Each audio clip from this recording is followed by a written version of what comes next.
Bismillahirrahmanirrahim. Assalamualaikum warahmatullahi wabarakatuh. Jumpa lagi di channel Titin Setiasi. Kali ini yuk kita belajar tahsin tentang makhraj huruf al-haisum dan syafatain. Seperti biasa teman-teman, yuk kita berdoa dulu. Bismillahirrahmanirrahim. Allahumma faqihni fiddin wa 'allimni at-takwil. Rabbi jidni ilman warzuqni fahman. Kali ini kita belajar tahsin bersama Ustazah Umi Ani Mutmainnah. Selamat menyaksikan. Cara kalau materi itu memang dari tahsin itu dimulai dari awal itu dari makhraj hurufnya dan sifat huruf. Jadi memang benar-benar pengenalan dari awal gitu ya. Nah, bagaimana kita berusaha untuk mendekati cara pengucapan orang-orang Arab. Saya sendiri juga sebenarnya masih belajar gitu ya dia. Jadi di sini saya juga bukan ahlian sudah bisa betul gitu itu enggak. Kalau ada yang saya salah gitu ya tolong dikoreksi gitu ya. Karena banyak juga ibu-ibu ini sebenarnya yang sudah belajar gitu. Cuman nggak tahu Mbak. Mbak minta saya untuk mengisi. Nah sebenarnya saya pengen juga mulai dari makhraj, tapi bosen nggak gitu ya? Enggak, dibetulin aja. Jadi kayak ulangi lagi gitu. Udah lama. Nah lama. Belum pernah ya? Umi yang jarang datang belum pernah. Kita mau pernah. Ya nanti mungkin untuk kedepannya ya. Nah ini saya bawa fotokopian. Nanti mungkin untuk berlatih makrosnya itu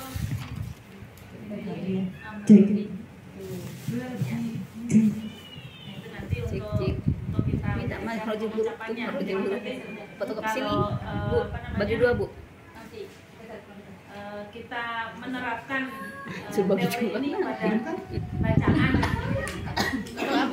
Iya, sekubur habis di situ entar.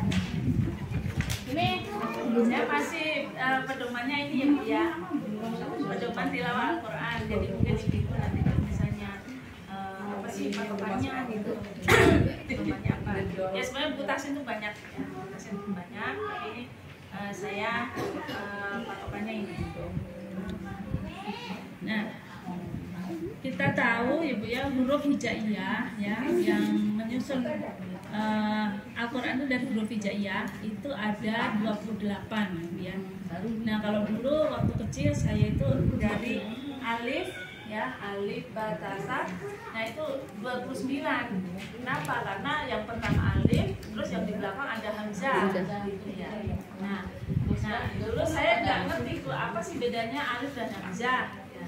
Ternyata ya setelah saya belajar itu saya baru tahu kalau alif itu dia tidak ada tidak dibaca gitu. Jadi dia fungsinya untuk menandai memanjangkan suara mat ya.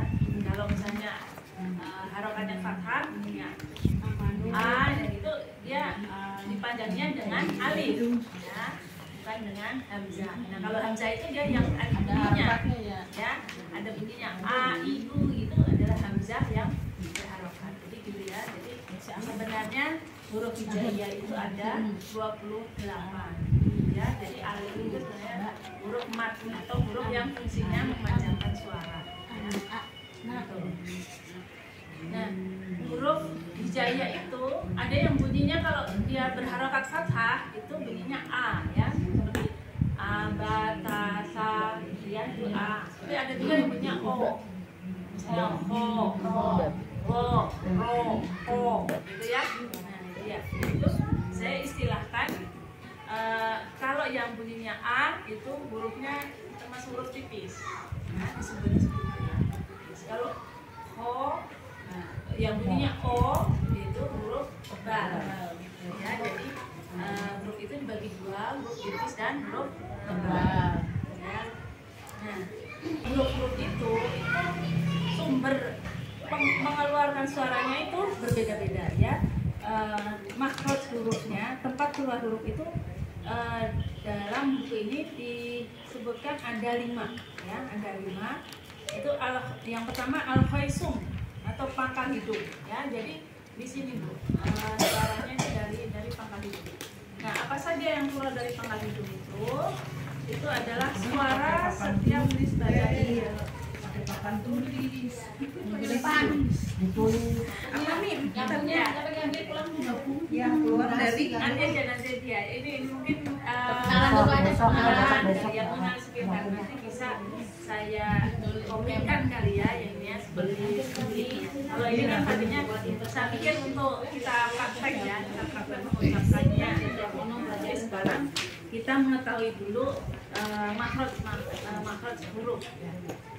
Yang pertama itu al-khaisum atau pangkal hidung ya. Pangkal hidung itu yang di sini ya, di sini itu keluar suara gemuk, guna ya.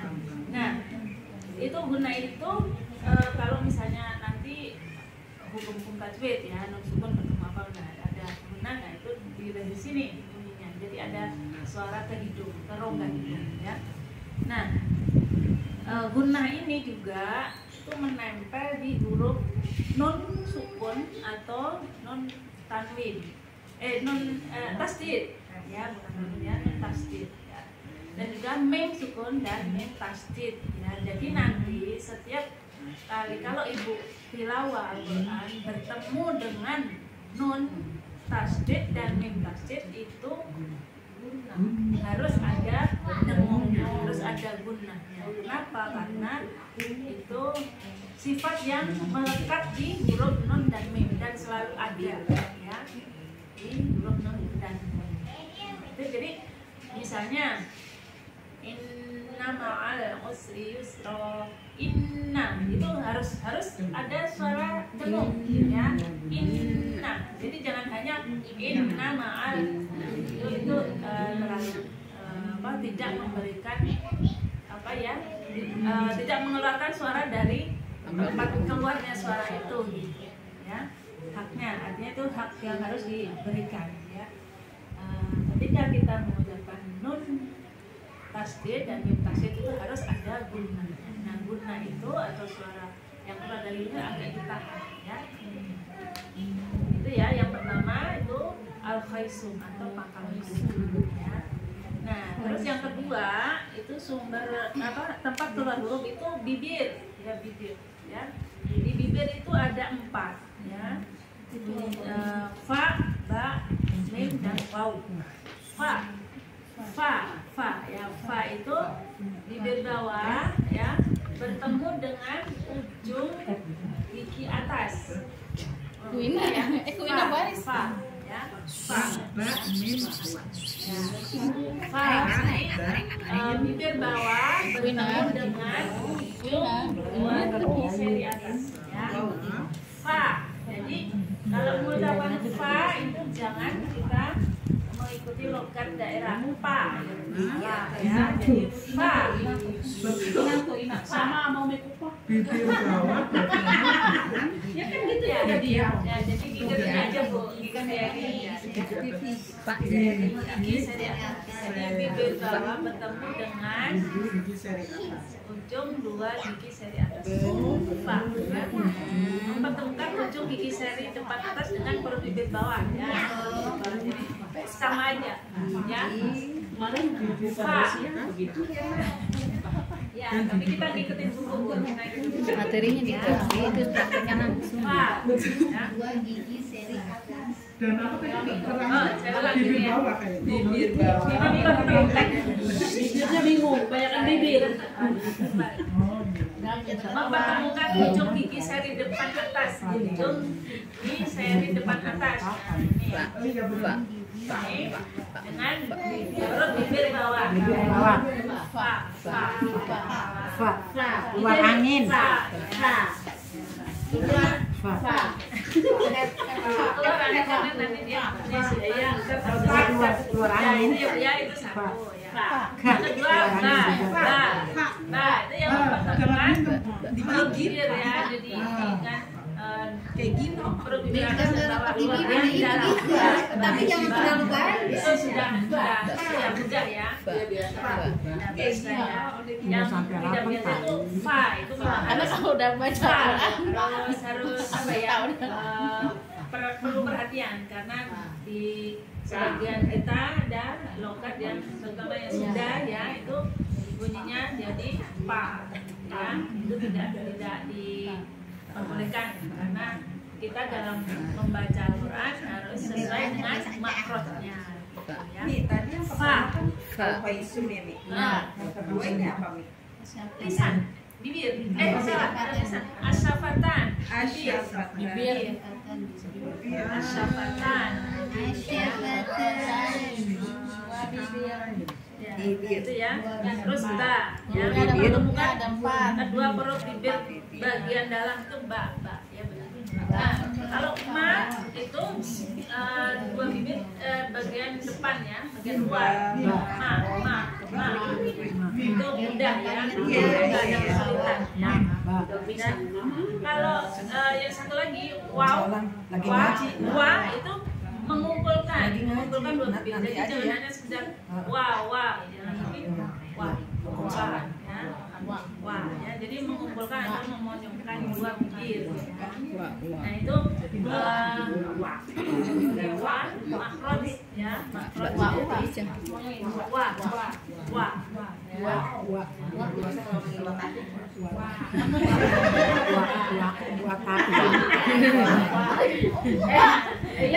jangan lupa lagi di rumah ngajarin kuah kantin semua.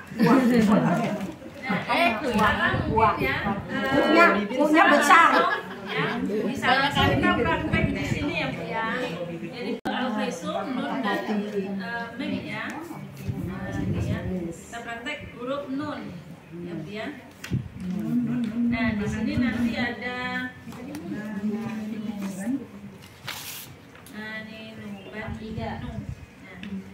yang nomor berarti baris keempat dari bawah yang sebelah kiri. Nah, empat tiga ya. Ya, kita mulai ya. Huruf na. Nani nuban nunan naninan naminal munni maninan naninan. Ya. Jadi kita praktekkan. Ya, satu nafas. Ya, satu nafas. Naninuban Yang mungkin bisa Ibu coba-coba dulu ya. Ada lagi ya.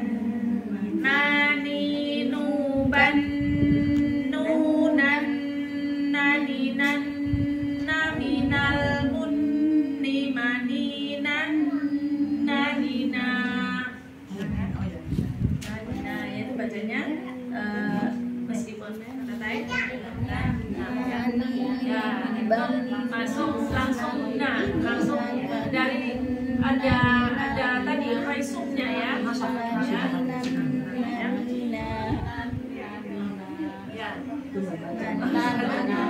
dulu ya ya saya ulangi nani nuban nunan naninan naminal munni maninan nanina ya. Jadi setiap nun sukun bertemu dengan nun atau tanwin bertemu dengan nun itu ada dengunnya, ada gunanya.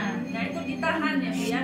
Jadi jangan hanya nani nuban nunan naninan naminal munni maninan nanina ya, tidak seperti itu ya, ada gunanya ya. Setiap nun dan nani itu ada gunanya gitu ya. Nani nuban nunan naninan naminal munni maninan nanina ya, gitu ya Bu ya. Bisa Bu ya. Oh gitu. 1, 2, 3. Nani nuban nunan naminan naminal munni maninan nanina. 2, 3. Nani nuban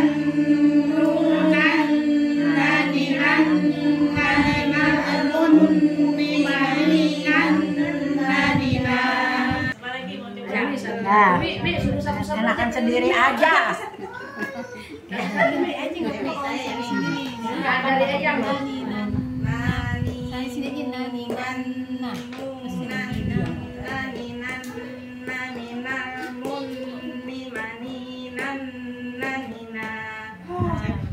Bolos. Ya, Kawan siap-siap nih kita tahu. orang dia mah nama Umi aja nggak bisa.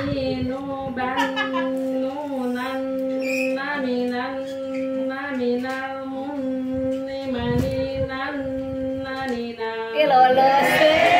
Nani nu ban nu nan nani nan nani nal mun ni mani nan nani na. Nani nuban nunan nani nan nami nal mun ni mani nan nani na.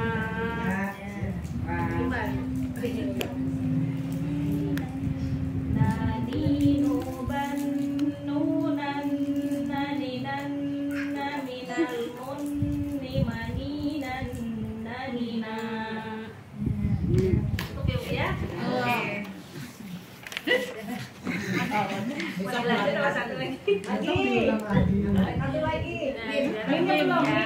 Biar satu makhraj ya. Nah ini ya, sekarang kita ke huruf mim ya. Ma mim mu bam mu mam mani mam na minal mum ni mami mam mani ma.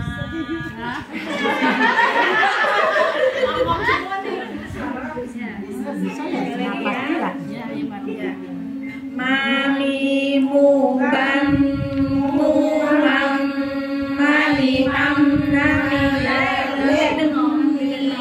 Ngomongnya kurang. Nah dulu sebentar ya. Nah ini ada hukum ininya ya. Mem sukun bertemu dengan nun itu memnya jelas. Bacanya jelas ya, idhar ya. Tapi dia tidak terjeda, tidak ini ya. Apa namanya? Nyambung, tetap nyambung ya. Jadi ibu nanti perhatikan di makna dan mumni. Makna dan mumni ya. Itu bukan mamna, bukan begitu, tidak nyambung dia. Tapi masih mamna. Mani mamna ya, jadi setelah ibu mengucapkan huruf mim sukun dengan mengaturkan bibir ya, mempertemukan bibir, itu ibu langsung mengucapkan nah, jadi tidak didengungkan di situ ya. Jadi mami mubam, nah kalau mim bertemu dengan mim itu tetap dia ada dengungnya ya. Tapi kalau mim sukun bertemu dengan huruf nun itu ya, di situ huruf nun itu tidak didengungkan, dia jelas ya. Jadi mami mu bam, di situ dengung, bam mu mam, nah di situ dengung juga karena tanwin bertemu dengan mim ya. Dia idgham diguna ya, ada dengung ya. Mami mu bam mu mam mani mamna mani mamna, nah gitu ya, diidhar gitu ya, jelas ya. Jadi bukan mani mamna, bukan, tidak ada. Jadi dengungnya hanya menyempurnakan bunyi mim sukun ya. Mani mamna minal mumni. Jadi sempurna mim sukun terus mengucapkan nun. Mumni. Jadi bukan mumni. Nah, tidak ada dengung di situ, tapi juga tidak mumni. Nah, gitu tidak terjeda, tapi nyambung dia ya. Jadi ada sedikit guna, ada sedikit suara dari hidung, dari rongga hidung al-faisum ya, karena tadi mengucapkan huruf mim itu dari suaranya dari al-faisum ya, baik mim itu tasdid maupun mim itu sendiri ya. Jadi mami mu bam mu mam mani mam nami nal mum ni mami mam mani ma ya. Jadi ini sebenarnya kita berlatih yang pertama itu mat ya. Jadi mamimu. Nah, itu sebenarnya mat ya. Jadi panjangnya cukup seperti itu untuk mat tobi'i atau mat yang 2 harokat saja ya. Nah, terus bangmu itu hukum mem sukun bertemu dengan mim itu idgham mimi ya. Jadi dia dengung ya. Mam fatatain dengan mem itu idgham biguna ya, idgham biguna tanda bertemu dengan mem ya. Mani mamna itu mem sukun bertemu dengan nun itu ibhar safawi ya, jadi jelas ya. Minal mumni, saya sekali lagi ya. Mami mubah mumam mani mamna minal mumni mami mam mani mam ya, bersama-sama. Mami mubam mumam mani mamna minal mumni mami mam mani mam ya, gitu ya Bu ya. Ya, kembali sama ya. Ya, jadi kita malam ini mempraktekkan 2 huruf ya, baik itu dari makhrajnya dan juga tadi tanpa kita sadari ya, kita melatih untuk mengucapkan mat ya, mat tobi'i dan hukum nun sukun ataupun hukum mim sukun ya, sebagian ya, dan mat juga ada mat liwat tadi di paling belakang ya, itu fathah tain ya. Kalau kita terakhir bacaannya atau menghentikan bacaan menjadi fathah ya. Nah, ini kalau dibahas ya memang tidak cukup satu malam, bertahun-tahun sebenarnya ya Bu ya. Nanti sampai penerapannya ke Al-Quran itu memang kita harus istiqomah ya, harus terus menerus sebenarnya belajar ya, perbaikan-perbaikan ya, yang mudah-mudahan itu tidak bosan ya. Baru sebagian kecil ya. Insya Allah selanjutnya mudah-mudahan saya ini bisa Mudah-mudahan uminya juga hadir. Kalau Umi yang nggak hadir, kita rame-rame di depan rumah Umi. Iya. Wow. Apa aja apa depan enak ya, Umi nggak berasa ya, enak ya, nggak ngantuk nggak apa. Iya, semua Kurang tahu. ngantuk, jadi kan ngantuk enak. Enak nggak ngantuk.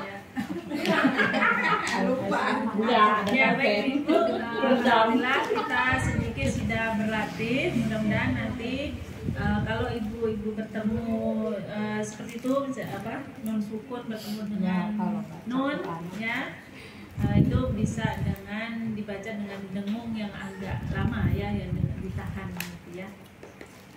Itu baik, sebenarnya banyak yang dipelajari, tapi itu sedikit saja dulu karena waktunya sudah cukup lama ya, udah capek juga, mungkin ibu-ibu juga perlu istirahat ya. Saya mohon maaf apabila ada kesalahan dan kekurangan dari saya,